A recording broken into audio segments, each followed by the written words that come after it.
I think it's a really sensitive fine line in terms of, yes, it's an explanation. Yes, there's empathy. And if something traumatic happened to you, we cannot minimize that. We need to Mm, validate that. We need to nurture that. We need yeah. to hold it. And, and I think we Mhm. need to make sure it doesn't dictate your life.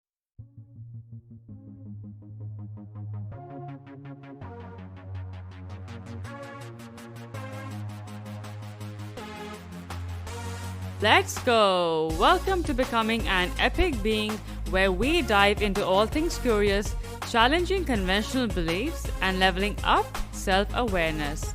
I'm your host, Akun, and I bring you conversations that are as raw and real as they get.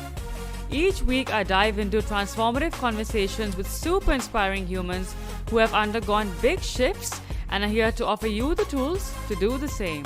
So get ready to step up your game because we are going deeper into this journey of self evolution. Hello, we are back after a little break. I appreciate you guys who've been missing the episodes and been asking for more. We are now on season 3, and I'm so glad to be starting off the season with Dr. Sara Kubrik, who you may better know as Millennial Therapist on Instagram. Sara is an existential psychotherapist and the author of It's On Me. In this episode, we dive into a range of interesting topics like understanding existentialism and how she incorporated that into her therapy, what it means to take responsibility for your life and make better and more empowered choices, understanding happiness and how we can create a more happy and fulfilling life. We also talk about free will and dealing with attachment in relationships. If you've been following Sarah on the gram and love her insights there, then I bet you'll love this conversation. Such a pleasure to have you, Sarah. Thanks for joining me. Thank you so much for having me. I'm very excited. Oh, as am I. Well, you and I are pretty aligned in the sense that I'm also very intrigued by the deeper questions of life, like why we are here, why are we wired the way we are, and what gives essence to our lives, and just things like that. And I love that you've specialized in an area that is so central to the human experience and something all of us question and think about.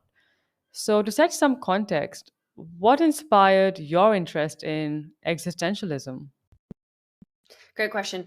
I think a lot of it's twofold. It's life experience. So I was born in Bosnia right before the Bosnian War.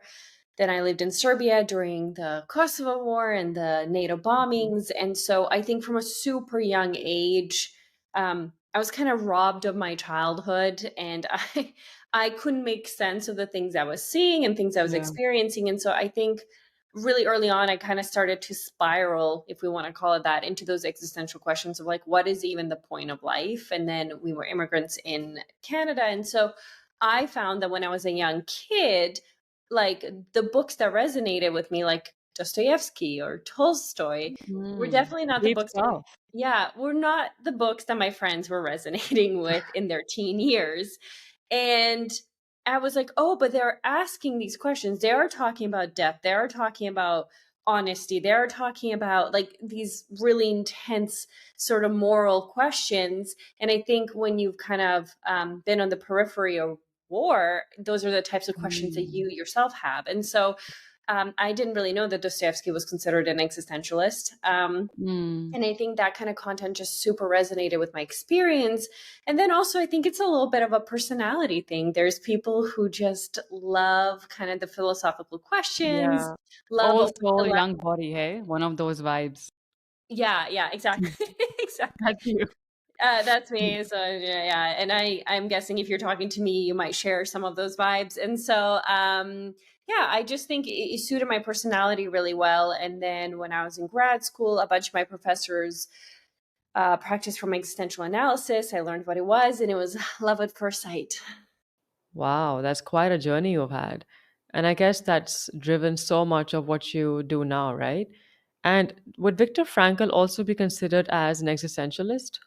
Yeah. Right? So Like, Viktor Frankl is like one of the main people. Actually, Viktor Frankl started logotherapy and then yeah. co founded existential analysis with this man called Professor Alfred Langley, and he was my doctoral supervisor. So I very closely sort of I study something very close to logotherapy and that Mhm. emerges from logotherapy. And so Viktor Frankl is very dear to my heart and to my practice. And has studying all of this changed how you view and experience life? I bet it has. Like, tell us more about that. Yeah, definitely. I think it changed my complete worldview.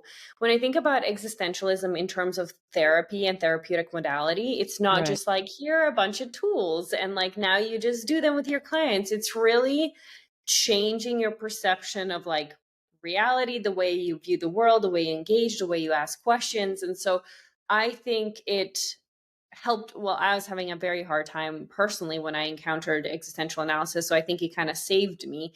But I also think it changed the way that I see myself in the world completely, which is kind of a cool thing. It's a To me, it's more of a worldview than just like a technique. But change in what way? Like, was there a deeper sense of detachment or not internalizing experience, or how would you describe it? Yeah. So I think, I mean, so much, great questions. But one of the biggest things is that I grew up with a mentality of like everything's black and white, right or Yeah. wrong. Um, and I think that this sort of blew that up, where it was like Oh, being shit. messy. Yeah, yeah, exactly. Being human is messy and it is living and navigating the gray. And so I think he got me to be really okay with the discomfort of not knowing what's going to happen, not fully understanding things, sitting with the difficult questions. Also got me to take a lot more responsibility for my life. That was a huge takeaway. But also be playful with life. That's what I like about existentialism, Mm. or when I read like Nietzsche or Sartre. The way I read it is like they're kind of like making fun of it as much as they're into it. And there's something really playful about like they understand it's serious, but they also mock the seriousness. And I really enjoy that. So I think it got me to kind of take responsibility for my life and also be more playful with my own existence. Yeah, what you just said reminded me of my all time favorite quote by Alan Watts, which is man suffers only because he takes seriously what the gods made for fun. And I find so much of, you've That's heard that before, good. right? Yeah, of course. But it's It's such a good I haven't insane. Like heard one it in of such a the long most time. profound quotes there, like out there. It's just insane. I love that.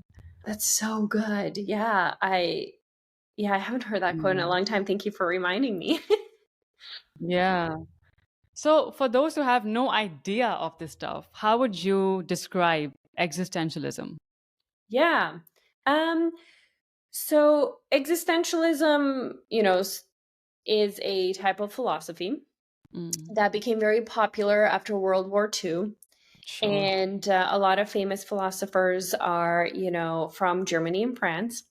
Mm, And I think it was a time in human civilization where they were really disappointed by existence and didn't really see much point in it, and were trying to understand like why are they even here, right. why keep existing. And I And think why it is was it happening to them? I'm sure those kind of yeah, questions are why is there. this Yeah. happening to them? I think Mm, it was a lot of what we now characterize as like an existential crisis, not knowing who you are, right. not knowing why you're here, and the anxiety that comes from those unanswered questions. And so he obviously had its peak after World War II.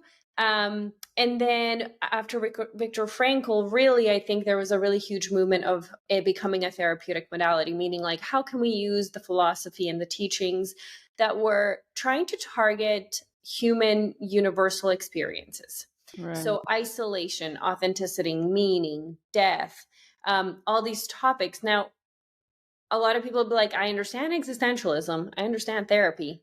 I do not understand them together. Like, how on Mm, earth did you combine the most depressing, the most kind of nihilistic or seemingly nihilistic sort of philosophy into your therapeutic practice? And so, how I like to describe it is when you go to any therapist, when they sit across from you, and what they're trying to do is conceptualize or understand your suffering, understand what's happening for you.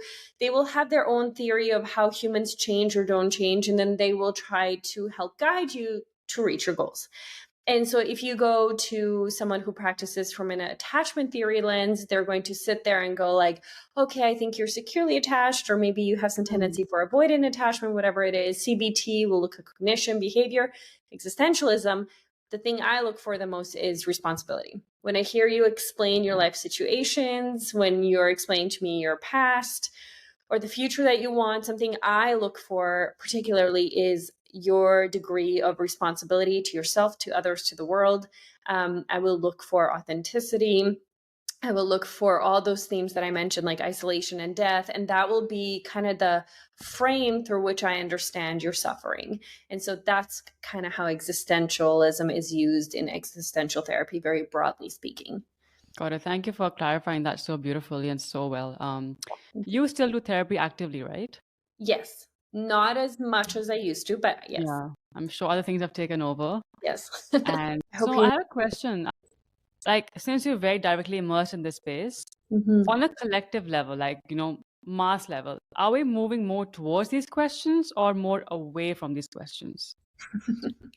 Yeah. Um, I would say that since 2020, Mm. I have seen like a crazy increase in existential thought. And we had the Barbie movie where there's a meme of like she's not dead, she's having an existential crisis. And I think that I didn't know that. I haven't seen that. Oh my God, it's that's like laying in hilarious. the ground and they're like, she's not dead, she's having an existential Yeah. crisis. And I love it. But I think people started using that term more and more since the Barbie movie. And so I Mm. think there's a couple of kind of cornerstones that made it um, more mainstream. I think as a Sure. society in general, like millennials and Gen Z are having more of an existential crisis than I've seen maybe in older generations. It doesn't mean that they haven't had one, but I think ours is almost at the forefront. When I work with clients, a lot of it does boil down to these two questions of truly not knowing who they are or not knowing why bother living. And I think it's an interesting development in terms of us deconstructing what society kind of look like, especially in terms of like, I'll speak to maybe America and Canada and Australia Sure. in terms of like, okay, we don't want the 9 to 5, we don't want the office jobs, we Yeah. don't want the family structure. Freedom. Yeah. Hashtag freedom, amazing, great. And then we like ripped up these cultural or traditional schemas, and then we had no idea what to do. So there was so much freedom that I think we like were liberated, and then also Yeah. Lost. lost, completely lost after that happened. We had no blueprint of how to succeed in this new sort of broader way of existing. And so I'm seeing a lot of people ask these questions because they have the privilege to ask these questions. And I Sure. think that that's kind of what's happening now, where it's like you can literally be anything. Maybe 100 years ago, 200 years ago, you'd do what your dad did, what your mom did. They would pass it down and be a family Mhm. business. You would do whatever you kind of had to do, and now individuals are like, I can be an accountant, I can be a lawyer, I can be an influencer. And there Choice is overload, no, isn't it? Yeah. yeah, it's so Yeah. overwhelming. And so that's why I think we're seeing an increase in social media. I mean, Yeah. obviously, it plays such a huge role in identity crises. So to answer your question, yes, I do see it more. But I'm also seeing like this very unique sense of confidence in Gen Zs, like just making stuff happen. Like I know my shit. Like I'm going to make, like big bucks and show up online or otherwise. And I never had this when I was growing. I'm like, damn, like I wish I had half the confidence these kids have. Maybe Oh, somewhere else today. So 100%. And they advocate for therapy very loudly. But I wouldn't say that confidence on social media translates to mm, confidence off of social media. true. And that's something we Sure. forget because we're like, wow, Gen Z, wow, they're really showing up.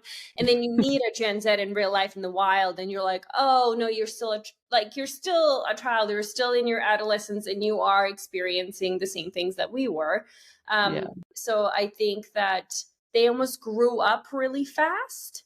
And there is positives to that. And then there's also negatives to that, in my Got it. sort of opinion.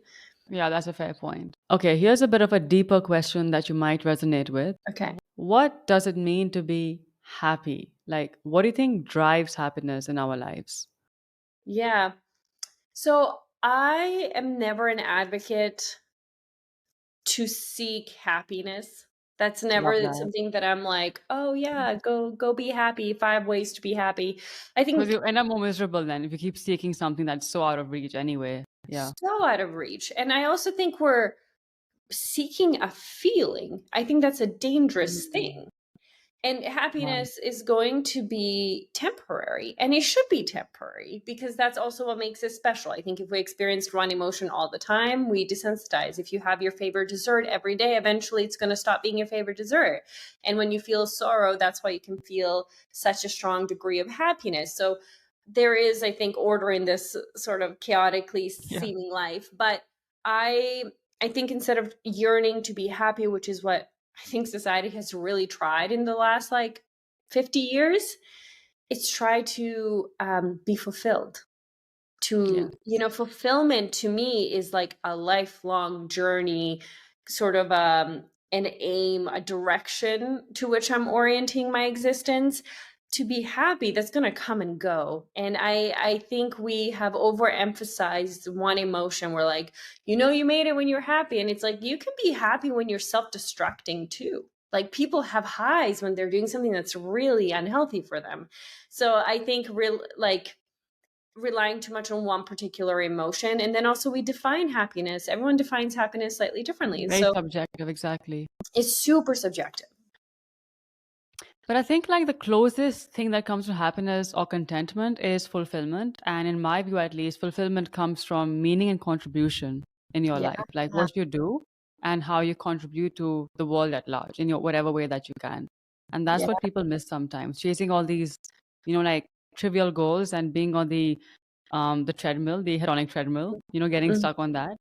So I think that's very like sort of core part of our essence and what gives meaning to our lives as well. That's how I see it anyway. No, I absolutely love that. I have never met someone, and I've talked about this before, but I've never met someone who seriously pursued fulfillment and meaning without understanding it comes from contribution, from Mm, service, from giving. yes. I have never met a fulfilled individual who was incredibly self-focused. Like there's so much in pop psychology and so much, Yes, in psychology in general where it's like we will emphasize on the person, of course, but I think we need to understand that we have a shared humanity. when you exactly. when you harm someone's humanity, you harm your own. And I think it's the same with like the sense of fulfillment and meaning is most people I genuinely believe get the most fulfillment from contributing and from giving and from service. And I think that's such a cool thing that we forget and then focus on fame and money and power. And why do we have incredibly, famous individuals who are unhappy? If that's all it took, I think, who was it? There was an actress that I wish everyone could be famous for a day to realize that, Yes, like, I've heard that as well online. Yeah, it's a yeah, yeah, very yeah, cool I've seen it. concept. Yeah. Oh, Is it he's Jim so Carrey? famous. I don't know, someone That like that. is Yeah. Jim Carrey. Yeah, Oh, there it's you go. someone super famous. Yeah. And I love it because he's essentially saying, like, I wish you could be up here so you know to stop climbing this mountain It's because not that that's the glamorous point. Yeah. from here. Yeah. Which actually reminds me to ask you, like, would you want to describe a bit of your experience when you were at your lowest in your life and what inspired or led to that? Yeah. So this is something I write about in my book. Yeah, it's on me. We'll talk about that. Yeah. Yeah, yeah, yeah. And I think my lowest was in my early 20s, where I was hanging out with a friend and we haven't seen each other in a while. And there was a lot that happened in my life. I, started grad school. I was married. I was doing all these things that looked so great on paper. And we were kind of discussing all these quote unquote accomplishments. And instead of saying something like, wow, you must be so happy and so proud, he actually asked, he didn't impose this happiness. He went, okay, this sounds great, but are you happy? And Mm. I don't think anyone's really asked me that question in a really long time at that phase in my life because people just assumed I was. And then Yeah. I pretended I was to match their expectation. And he asked me that and I completely unraveled and it was like a really difficult night for me. I realized that I wasn't happy and it was the first time in like 24 years that I admitted that to myself. And Then the next day I got on a flight and got my first panic attack. And so I My slowly just started to like unravel, because one is breaking through denial, but then actually seeing the denial was too hard, or seeing the truth was almost too hard for me to accept. And so I tried going back into the denial. So, I had a breakdown with my friend, but then I went to my hotel room, ate a burrito, watched an episode of Friends, and was like, whew, okay, like that was intense, but like I'm good. I'm fine. Like, let me just keep living my life now. And I would have literally kept living my life exactly the same way unless I got my panic attack. And, God. at the time, I was like, this is the worst thing that's ever happened to me. Truly, anyone who suffers from panic attacks, I wouldn't wish it on my worst enemy. But I think it saved my life. It stopped me from going back and living a life that was completely inauthentic, a life that um, was a life I thought I needed to live for other people rather than a life that actually resonated with me. And Yes. nothing that I was doing, my life was inherently bad. Like I was doing, Mhm. like nothing was bad. It just wasn't right for me. And I Right. think that's when it's hard to step back, because you're like, but I'm doing all these quote unquote good things. Like why would that not be good for me or aligned with me? And so I had this journey of figuring out what should stay and what should go. And so that was one of my lowest points in my life, because I didn't know what was happening to me. And I, label it as self loss in my book. And so I feel like self loss was my rock bottom. That kind of makes sense because sure you had all these check boxes ticked off, but like you were always a very deep person from a very young age. So you Yeah. like crave for something larger and deeper, right? Like in life. So even I can No. understand that. Yeah. Are you like that too? Yeah, I am. But like also for you, because you said that you were just triggered by, very profound insights from life that the normal stuff wouldn't really cut it. So yeah. True. So that's kind of what ended up happening. And that was definitely a low. Yeah. I think this next topic is so closely related to existentialism, and I'm really curious to hear from you. What are your views on free will? Oh, wow. Okay. Um, so I am an advocate for free will, as in, I believe there is free will. Do I think that there is unlimited free will? No, and Probably here's not. what I mean. I think we're all conditioned. I think we all have limitations and constraints that are going to be impacting the way that we go through the decision making process. Sure. But I think unless I believed in free will, I couldn't really be a therapist. That's honestly, I have to believe in free will. I have to believe in responsibility. And if you don't have free will, you don't really have responsibility. And so for 100%. me, No, I share I the same view. I know. Yeah, Oh, exactly. okay. Yeah. And I know it's become like a really hot topic. And I think that's just society really not wanting to take responsibility responsibility for what's happening in the world right now. But yeah, I do believe that we have it. And even if we didn't, theoretically, um, I would I would still rather be wrong thinking I have it than surrender it if I was wrong. Does that make sense? Like I'd rather be wrong 100%. this way than wrong that way. Yeah. Are you familiar with Sam Harris and what he says about it? Is he against? No, No. Sam Harris, he has this whole podcast on Oh, I didn't listen to him. I free know there will. was an article that just came out in the New York Times, I think, about free will, but I didn't listen to Sam Harris. No. Yeah, so according to him, free will is a complete illusion because you don't choose the thoughts coming into your head, you don't choose the words coming out of your mouth. And I mean, I guess there is free will to the extent that what you just described, like to, make conscious choices and own your responsibility. But he just goes to a very deep and philosophical level, which is for like another conversation, I guess. I So love it. yeah, I will have to listen to his yeah, podcast. And yeah, I keep it pretty yeah, surface in terms of like, this is my yeah. general stance for it. Well, I heard one of your conversations where you quote that your life drastically changed when you stepped from survival mode to self awareness mode. And Mhm. I love that so much because I really believe that, like, the journey of all great change begins with awareness. Like, that's the Mm, biggest agent of change. yes. So, first of all, let me ask, like, how did awareness transform your own life? And then I'll ask the next question about that. Yeah, sure. Yeah, self awareness, I think, is the foundation of change. There is no change without awareness of what you need to change. And so for me, I think I had to become aware of the role I was playing in my own misery.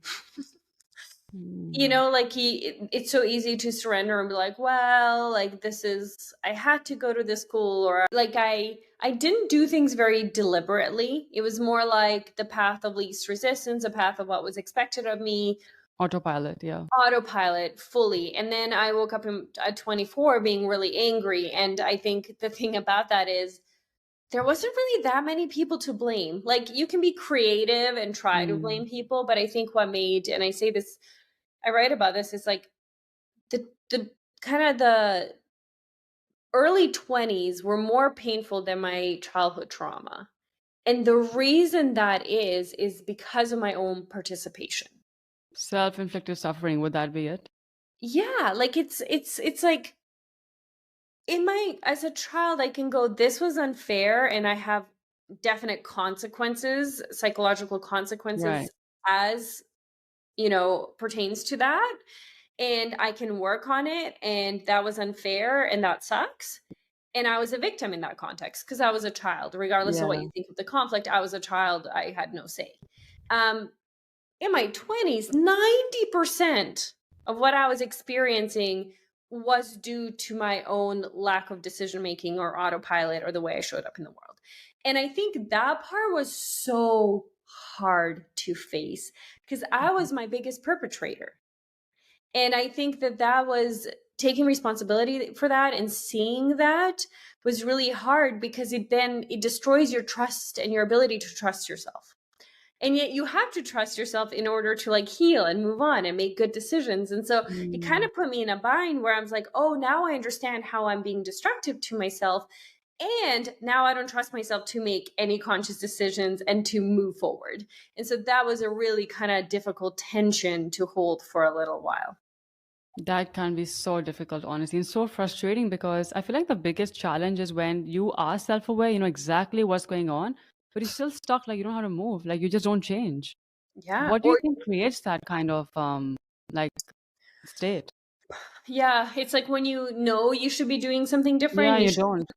yeah, you shouldn't be texting them back, but you text them back and you're like, but I know I shouldn't be texting them back. Yeah. Um, I think there's so many reasons we don't want to change. Part of it is that we don't believe we deserve anything better. Sabotage at its best. Yes. Yeah, like sabotage. Second, the unknown is really scary. We know exactly what's Mm. going to happen when we text this person we are not supposed to text because we've done it for the last decade of our dating history. So there Mm. is clarity, if I can call it that. There is familiarity. There is a false sense of safety. So that's why we don't want to change. Also, if we change, we're going to have to, it's a lot of work. It's like you have to set those boundaries. You have to have those uncomfortable conversations. You have to make different Mm. decisions. They're not going to feel as good or be as easy. And so I think there's so much that prevents us from going into True. something healthy, even if we want it, because it's a new pattern, it's a new way of seeing life, and then people are also going to resist it. People will be like, but Sarah, you always used to blah blah blah. And then it's kind of embarrassing but also annoying to be like, well, actually, I'm no longer that person, Yeah. I love that. That's so reassuring because change can feel so bloody hard because the mind, of course, loves the familiar territory. But do you think it's ever too late to change? Will your 30s or 40s? What is your view on that? I don't think it's ever too late to change, ever, ever, ever. I think I have a very close friend, and he's 75 years old, and we're like besties. Wow, I love old people, so I love I that first love of all. it. It's like so much wisdom. And this is the conversation we have all the time. And one of the times he was like, Sarah, what's the point of us having this really deep conversation about shifting my mindset about something? He's like, I'm 75. Who cares? Like, I have like Mhm. a couple good years. I'm done. And I was like, Exactly. wow, okay. And then I think when we look at it that way, you're not changing for the greater good. Like, you're not changing Mm. for someone else. I'm not asking you to change for your family or for the environment or for whatever. But it's like, Mm. I think for me, changing and growing and stretching yourself to the last second is actually for you. it's almost like trying to get every single last drop out of your like wine bottle or whatever Yeah, water bottle, and you're really thirsty, and it's like I will get every single drop. And I think it's true. an opportunity to encounter yourself and meet yourself and become yourself just a little extra. And I think that's so satisfying and meaningful within itself that I don't think there's an expiry date to that. I think we should be striving to do that until the day we die, because it's like you're getting to build this crazy intimacy with you that no one else will ever have. So you might as well just keep going to the last breath, is sort of my attitude. I love that so much. Just like in your book, you shared Chad's example. Is it Yes, Chad who went chat. through a very traumatic childhood, teenage breakup, and hurting people around, and finally he woke up to himself and took responsibility, right? Yeah. Like, how many people from your experience, what percentage like falls in that category of realizing to staying in victimhood for the remaining part of their lives? Wow. I think that's a really hard question, giving percentage, especially because if Yeah, you're in therapy, you are sure. aware, or I will make sure you become aware. So Yeah. that's, but I do think there is a scary majority of individuals who never take that accountability. Chad had to go, Mm, you know what? It was really crappy what happened to me, but can I truly justify my behavior as a 35-year-old man because of something that happened to me when I was 17? And right. I think it's a really sensitive fine line in terms of, yes, it's an explanation. Yes, there's empathy. And if something traumatic happened to you, we cannot minimize that. We need to Mm, validate that. We need to nurture that. We need yeah. to hold it. And and I think we need to make sure it doesn't dictate your life. You're not Huh, a now I got it. slave to your That's trauma, it. right? So powerful. And that's what, for me, when I give people a responsibility, it's not blame, it's power, because I'm saying you are not a slave to your trauma, and there, that's so empowering, rather than being, yet people will always be like, oh, you're saying it's my fault. It's not about it's your fault, it's about that you can change what you're doing Yeah. right. And I think that that's so cool. The human capacity for change is something that inspires me. It's something that Same. motivates me, and it's really the heart of my entire work. So when Chad figures that out, it's like incredible. But it's incredible because he now, for the first time, has the ability to have a relationship he truly wants. And a lot of people will be like, "Yay, he's changed, so now he can be nicer to his girlfriends." Here's my personal opinion on that. I don't care about the girlfriend. Just for a second. The girlfriend needs to take responsibility for the fact she's dating someone like Chad. So yes, of course, I want the girlfriend to be treated well, but that's not why I want Chad to change. I don't want Chad to change for her or because she will have a better life. She's Yeah. responsible for that. I want Chad to change so he can experience real love, so he can experience real intimacy, so that he can Wow. heal.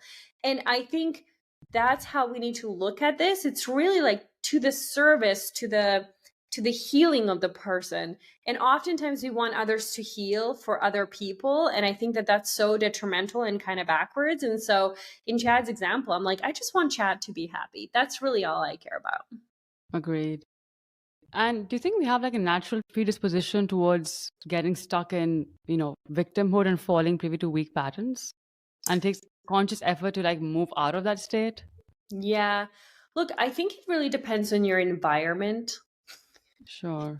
I think that's a huge one. Like, what are the narratives in your home? What are the narratives in your culture? Like, narratives about victimhood or um, are very different. For example, I'm in Serbia right now, and Mm, Serbian heritage, and then lived most of my life in Canada.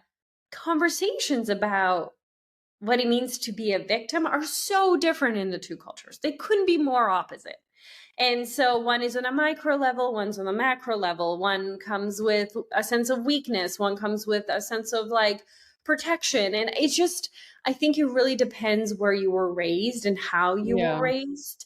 I think And some was people, reinforced in in your mind over and over again. That's very absolutely. important. And as much as I'm like motivational, some people are genuinely victims, and that has to be honored. There is a thing as a victim, of course, Yeah. but I think sometimes we misuse that word, and I think sometimes we self-victimize when we're not the victim, and I think we do this sort of song and dance when we don't want to take responsibility. So just like misusing psychological terms like PTSD and bipolar and OCD because you're clean, it bothers me. And same with, because I think it's so disrespectful to those who actually suffer from Yeah, OCD, bipolar, and PTSD. I And it's agree. kind of the same of like pretending to be a victim. I think is such a this it's so painful for individuals who are victims and they might not get the support and love and attention they need because everyone is presenting as such, and then now no one has the patience to deal with individuals who have gone through something really difficult. And so I just think as my personal goal is to motivate people to take responsibility, and then I think hopefully that will um, change the dialogue around victimhood a little bit. Absolutely. I was like more referring to playing the victim for the purpose of seeking attention because a part of that Oh. person is still stuck in like, this person's still stuck in their child state. They haven't grown up. They haven't fully adulted. And that's Mhm. very common also in like quote unquote grown up. So yeah, but it is Okay. about like just yeah, realizing that you have choices to change your reality over. Yeah, no, Yeah. absolutely. But I think Yeah. if you're getting attention and love and whatever, only when you are hurt or harmed or sick or however you want to define the Yeah. victimhood and however you're playing it, I think that is oftentimes learned behavior. It's like your parents didn't pay attention unless you got sick, your parents didn't pay attention Yeah. until something happened to you, and your teacher mistreated you, and then your parents got really involved and protective, and that's the Mm. first time you felt like they were involved and protective. So I think just exploring with yourself of like, why do I gravitate towards this role, what does it give me, what needs does it fulfill, and then once you have those answers you can try to meet all those needs and wants Mm. in a healthier way. Right. You also share a lot of invaluable insights on relationships. And I love one of your posts on, what's it, like green flags versus red flags. That's really Yes. interesting. And I'm sure all of us know people who end up with the wrong partners even after they've seen the red flags because attachment takes over. What is Hmm. advice to people in those kinds of situations? Like, what can they do about it when they're stuck in those situations? Yeah, I mean, yeah, the issue with finding the right partner is if you don't know yourself you won't know the right match. Yeah, true. Also, there's so many memes of like, oh, I saw the red flags and I thought it was a circus. Like they thought it was like a fun adventure thing, It's Yeah.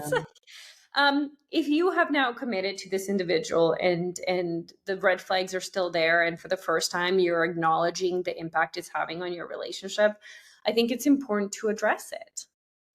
you know y- you have decided to commit to this person without them changing, as in like them as they are, but if Mm. you realize that they're impacting you and your mental health in a negative way, either if it's extreme you have to leave, but otherwise if it's not abusive or toxic or whatever, I think just talking to your partner about it. I think there's something about communication, like, hey, I noticed that your communication becomes a little passive aggressive when I do certain things. I'm wondering, like, can you tell me a couple things that really bother you so that I can, avoid doing them? And then can we also practice you addressing it more directly? Can we have a weekly check in? Or, hey, I noticed that your words and your actions don't match, and that makes me feel a Mm. little uneasy, and I never know what to expect.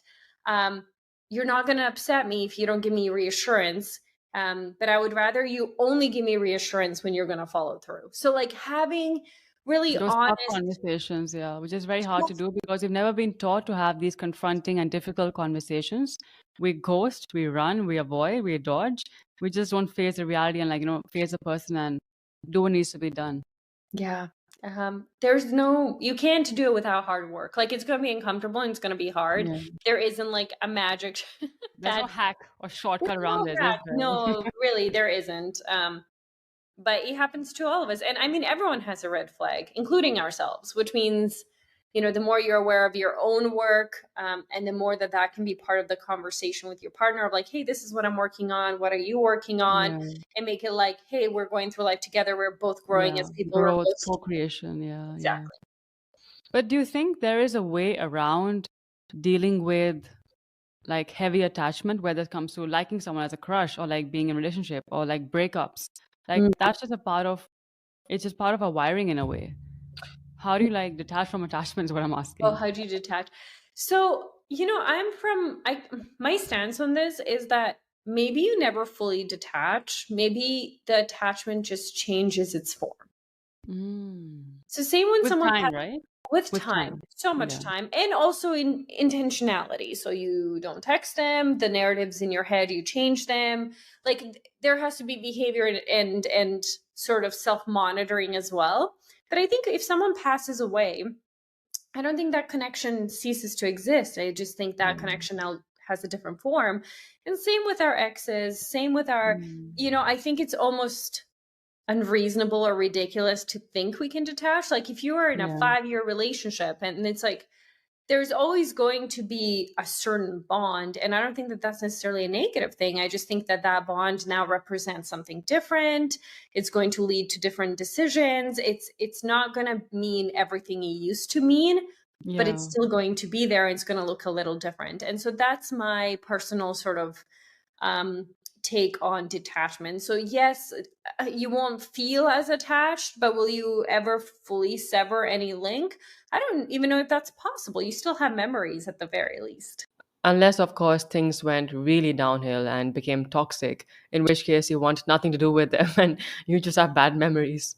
Yeah, Yeah. yeah, of course, and I am not saying you should want to stay attached. And if Yeah. it's like an abusive Yeah. relationship, of course you don't want to be attached. Yeah. Um, But what does detachment actually mean? What does letting go actually mean? I think, then it becomes very philosophical. Absolutely. Well, this has been so great, Sarah. Thank you so much for sharing all your wisdom. I love all that you're doing in the world, and I really enjoy your profound insights on Instagram. And before I let you go, how would you describe an epic being? An epic being. Yeah. Uh, I would describe it as an intentional being. Love that. I've never heard that before from Oh, anyone. I love that so much. Yeah. that's for me to be epic truly is like to be the most authentic version of yourself. And the only way to be Mm. authentic is to be intentional. So I feel like it's an intentional being. That's what it is. Absolutely. And in case those who don't know you so far, let me lift the rock off their head. But after that, like, Yes. where can they find you? For sure. So I'm most active on Instagram at millennial.therapist. I also have a newsletter which gives a little more depth than just Instagram.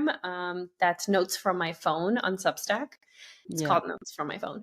And I also published a book called It's on Me, and you can buy that where most books are sold, or Kindle. I think internationally might be the easiest one.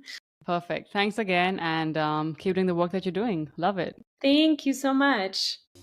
All right, and that's a wrap. If you like what you heard, go ahead and spread the value by sharing with your friends, and don't forget to leave a review. If you have any thoughts or comments, reach out to me on the gram at Sukunsi. And to stay in the loop with weekly episodes, you may want to hit subscribe. Until next time, stay epic.